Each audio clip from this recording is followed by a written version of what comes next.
Hey everyone, welcome to this week's video. This is Mike and Aubrey from Simplify Abroad. And this week we wanted to touch on probably my favorite city in Spain so far. You liked it. Yeah, but one of our kids too. One of our kids' favorite as well. And it is Granada. And so just to jump right into it, when we first got here, maybe like it was August, and it was so hot. Everyone had warned us like it's hot. We're like, yeah, it's fine. It's not fine. It's like 104 degrees. I swear to God, it's like 80% humidity. You feel like you're melting. Yeah. And on top of that, our flat, while beautiful, does not have AC or ceiling fans. And so our genius idea, basically, was to rent a car, drive through parts of Spain, see a little bit of Spain. We saw Murcia, we saw a couple of Malaga, Granada, Jaén, I think I said that right. Maybe. On this trip. But long story short, we rented a Airbnb up in Sierra Nevada. So that is the mountain near Granada. It's, I think, the southernmost mountain in Europe that you can go skiing on. Don't quote me on that, but I'm like pretty sure that's correct. Yeah, And so we got one up there thinking it's gonna be cooler temperatures, and it was perfect. It was like beautiful. 50 degrees at night. Even during the day, I don't think it broke 70 up there. But what was amazing about it was from the dead center of Granada to our Airbnb. It was about 35-minute drive in our van. And so we got to experience the city. We could drive up and down. Two of our kids actually got car sick and threw up. It's not that windy of a road. I just don't think they were used to being in a car because we didn't have one for like 4 months before we did this trip. Yeah. So that was kind of weird. It's not a very windy road if you guys do it. Maybe the views, threw them off. But yeah, like amazing views. You got to go on some hikes. I remember every morning. Yeah, every morning. And but like I said, probably my favorite city. I'll let Aubrey kind of dive in a little bit more about certain things she liked. But we left purely because Valencia was so hot. Granada was hot. Don't get me wrong. A little bit of a drier heat, I thought, in Granada. Yeah. But because we could drive 35 minutes up to Sierra Nevada and kind of beat the heat, it was awesome. So yeah, kind of let you go from there. Yeah, and like when we went to, were we finishing up our intensive courses? Yeah. So we were just finishing up our 2-month intensive courses for Spanish here in Valencia. I don't know if we're quite. It was kind of in the middle. No, it was. Yeah, I'd say we probably were like middle of A2 at the time. Okay. We passed A1 for sure at that point. Right. Yeah. So we went down there, and I actually could understand people in Granada, or just really in the south of Spain, a lot better than I could here.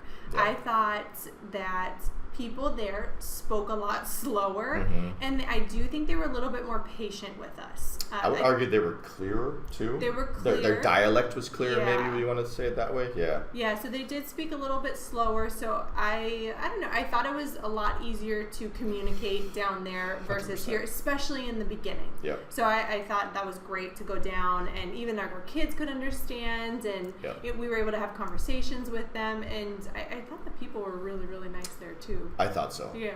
Not that Valencia isn't friendly. I think Valencia is pretty friendly. Granada's just super friendly. Maybe because it is smaller on a smaller scale, and so there's maybe less people coming through. So they, I don't know, took time to talk to us and get to know us, and we really loved really going and walking in the city and the views. And there were some things we couldn't do, because the kids. And next time we'll make sure to go hit those up. Yeah, we'll definitely be going back to Granada again, without a doubt. I think the best way for me to describe Granada, very chill vibe. Obviously, it's like Valencia has 800,000 people, like in the city center. I think Granada has like 170,000 people or something like that. And even then, I think like 40,000 are students. So like if they're not around during like university, and we went when they weren't quite back from it. It looked kind of like a ghost town. It was actually kind of crazy. Very quiet. But very walkable. It does have a smaller airport, but I don't love some of the connecting flights. The trains. The trains would make you go to like Madrid before they or like Sevilla to like go anywhere real on the train system. So you could get to major cities, but there wasn't like a Valencia to Granada train, for example. If Valencia and Granada like switched places, and like we had the Sierra Nevada right next to Valencia, man, I'd probably live in. Like I'd make the switch. We love the mountains. The beach was 30-minute drive, maybe. At least the beach of Malaga. No, like straight down the coast. It was like 30 to 35 minutes. Yeah. Now I'm not saying it's an amazing beach. Valencia's beach is probably nicer. Don't get me wrong. Nice. But you could get some. The thing we love is you could be in the mountains in 40 minutes. You could be at the beach in 40 minutes.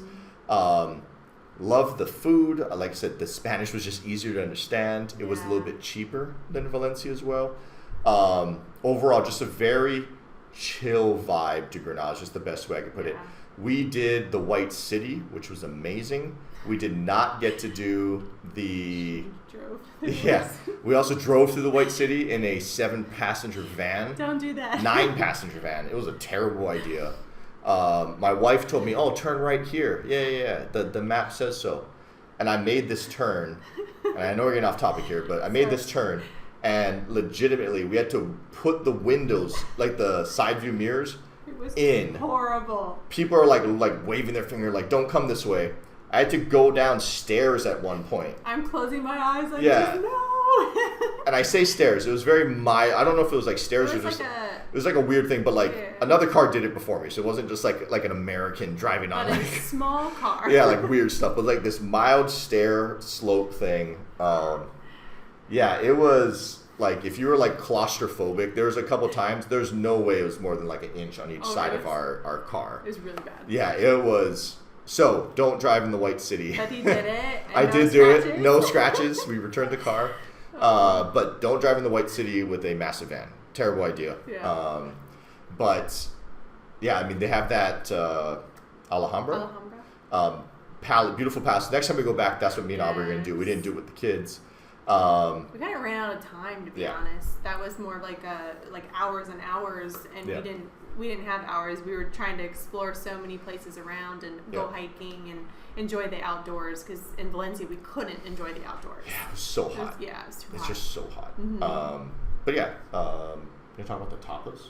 Yes. Mm-hmm. I'll talk about the tapas and the water. Yep. So when you come to Valencia, I mean, maybe there's this secret that we don't know, but you have to buy water at the restaurants. And, you know, in the United States, in lots of Europe, you have to be fair, but yes, in Spain in particular. Well, we're not used to this. We're used to having free water. When you like go to a restaurant, you can order, I'll have a water. For here, it's like €2. And imagine we go out with 6, sometimes 7, because we'll bring his mom along. Yep. So that's what, €14 for just water. It's basically our tip. That's the way you think of it. It was insane. Yeah. So when we went there, we got free water, which was a huge savings for our family, and we were actually as a large family, we were super happy. And our kids would be like, "Oh my god, we can have more water! And we don't have to just was it portion? Ration? No rationing for them. Yeah. So that's just something kind of like funny, and you know, it's definitely it saves. You save some money that way. And then another thing that we liked, which was really cool, is when you order, I think like a soft drink or a beer or a wine, you get a free tapa. I'm not saying like massive tapas, but what did they have? Like little potato croquettes, a little potato salad, patatas bravas we got once. But they're in like small portions. And we got a gyoza once randomly. Yeah, just like random stuff. So you do get like free tapas and free water, which is really with big. Your alcohol, which is pretty cool. Like you just sit, drink. They keep bringing you free food every time you get more rounds. But I've never personally experienced anything like that before. The tapas, not the free water. Obviously. And I don't know if I think it originated in Granada. Again, I'm maybe might be making a leap here, but I know in southern Spain it is a lot more common to get something like that than northern Spain. Northern Spain, that's not happening. Straight up, you got to go buy your tapas, buy your beer, all that type of stuff, which is fine. But it was just a nice change of pace. Just different. Just different experiences everywhere you go. Yeah. So, to kind of wrap it up, we'll talk about, Malaga, Alicante. We hit some of these other places. But Granada, to me, if it was a little bit bigger and I could bring that freaking Sierra Nevada, like right next to Valencia, oh man, I for sure would never leave. Yeah. He would live in the mountains. I would. Yeah, like straight up. Like maybe just being from Hawaii and we do have a mountain. It's not really it is a mountain, but it's not habitable. You can't really ski or snowboard or any of those things. Absolutely loved it. Like I said, one of our kids, it's their favorite place. They want to move there. Like we just had rented our place like 3 weeks before. They're like, no, let's go here instead. Like, no, we're staying here. But overall, absolutely loved it. I can't recommend it enough. I think for anyone from the States, flying into Malaga is probably the easiest, and then taking that hour drive or whatever it is. Or you can take a connecting flight into Granada Airport, obviously, again, but Malaga is a very big airport. Not big, but it's a very active airport. Plenty of flights that you can find there. And it's a beautiful drive. Exactly. I did like the drive, even coming in was very pretty. Yep. So, yeah. Overall, that's kind of it on Granada. Absolutely love it. And we'll see you guys next week. Adios. Adios.